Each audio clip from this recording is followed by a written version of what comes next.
Let's be real, we've all felt that pit in our stomach. You get an email. Your data has been compromised. It's a feeling we all dread. But in this connected world of ours, data breaches have become a fact of life. An unfortunate one for sure, but an absolutely manageable one. So today, we're going to turn that anxiety into action. We'll give you a clear step-by-step plan to lock down your identity. Okay, to kick things off, let's just absorb the sheer scale of this problem. By 2025, it's projected that the annual cost of cybercrime is going to hit $10.5 trillion. Now, that's not just some corporate headache.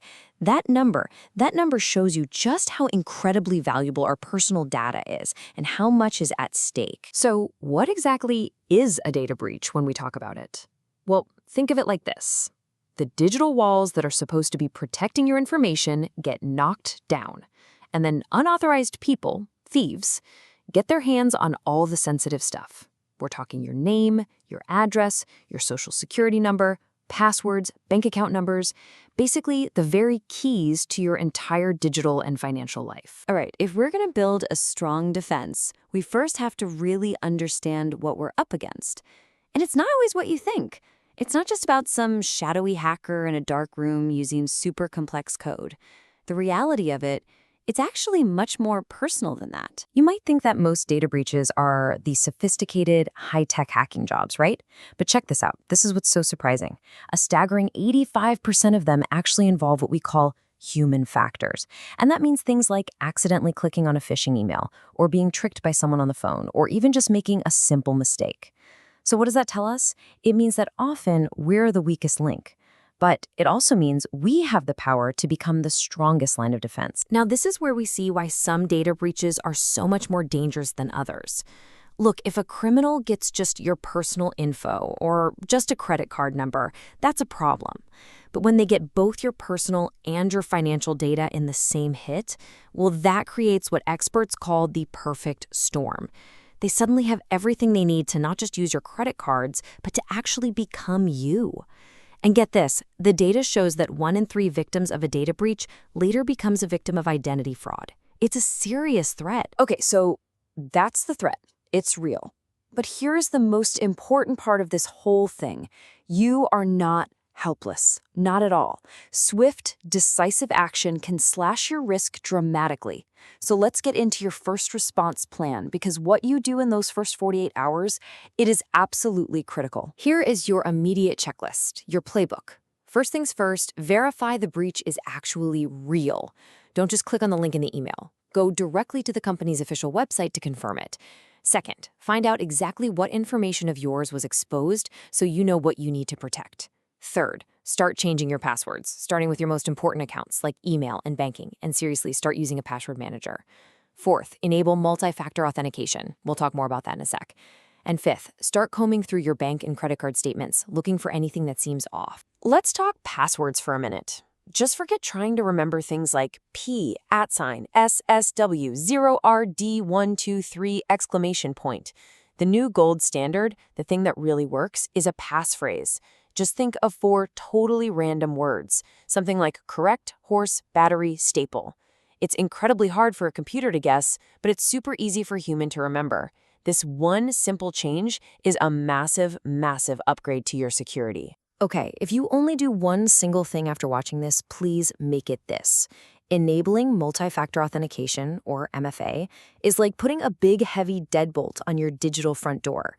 Even if a thief somehow steals your password, they can't get into your account without that second piece of proof, usually a code from your phone. According to Microsoft, MFA blocks 99.9% of account compromise attacks. 0.9.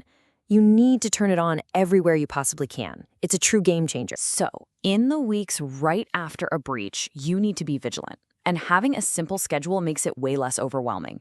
For your main checking and savings accounts, just take a quick peek daily. For credit cards, glancing at the activity every 2 or 3 days is perfect. And here's a pro tip. Set up transaction alerts for any amount, even 1 cent. Fraudsters often test stolen cards with tiny charges to see if they work before they make the big move. All right, we've talked about securing the accounts you already have. Now let's talk about how to stop criminals from opening brand new accounts in your name. There is one tool that is more powerful, more effective than any other. You can think of it as the emergency brake for identity theft. So what is this ultimate weapon? What is this incredibly powerful tool? The answer is simple. A credit freeze. Now listen up, because it's really easy to get confused here between a credit freeze and a credit lock. Here's the crucial difference you need to know. A freeze is your right. It's mandated by federal law. It is totally free to place and to lift, and it gives you the strongest legal protections possible. A lock, on the other hand, is a product. It's a service that the credit bureaus sell to you. It might seem a little more convenient, but it can have fees, and it just doesn't have the same legal power behind it. For maximum protection, you always want to choose the freeze. Now, here's the key thing to remember about a freeze. It's not a one-and-done deal. To be effective, you must place a separate freeze with each of the 3 major credit bureaus. That's Equifax, Experian, and TransUnion. The good news is, it's free to do, and it only takes a few minutes online for each one. Once you do that, you've effectively blocked anyone from being able to pull your credit report to open a new account. Okay, so putting out the immediate fire, that's one thing. But you have to remember, identity thieves are patient. They often hold on to stolen data for months, sometimes even years, just waiting for you to let your guard down. So let's talk about the long game, a strategy that keeps you safe without causing total burnout. Look, to make this long-term vigilance feel doable, it helps to break it down into phases. Think of it this way. The first 90 days after a breach, that's the highest risk period, so you stay on high alert. After that, you can ease up a bit and transition to a less intense but still consistent schedule of maybe weekly checks. And then, for the long run, just getting into the habit of pulling your free credit reports every few months is a fantastic practice. This is a marathon, not a sprint. So if you only remember 3 things from all of this, let it be these. Number 1, freeze your credit. It is the single most effective way to stop new account fraud, period. 2, secure your existing accounts. That means using a password manager and enabling multi-factor authentication everywhere you possibly can. And 3, monitor what you've got. Set up those alerts and keep a regular eye on your financial statements and credit reports. These 3 actions together form a powerful shield around your identity. We've covered a lot of ground here, but really, it all boils down to this. You now have a concrete plan to take back control. You have the tools to turn that feeling of anxiety into focused, powerful action. So the only question left is, what's the very first step you're going to take? Will you go freeze your credit right now? Maybe turn on MFA for your email? The power truly is in your hands.